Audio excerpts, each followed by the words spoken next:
Ilang taniman sa Benguet nagyeyelo na po dahil sa lamig ng panahon. Narito ang report. Tinamaan ng andap of frost ang ilang pananim na gulay sa Atok Benguet, sanhi ng malamig na temperatura.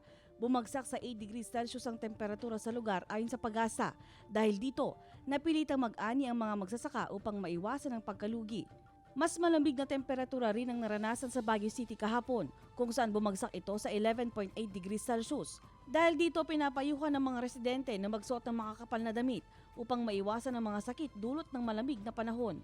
Sa kabila ng malamig na temperatura, nananatiling matatag ang presyo ng mga gulay sa mga pamilihan. Ang patatas nasa 50 hanggang 100 pesos per kilo pa rin.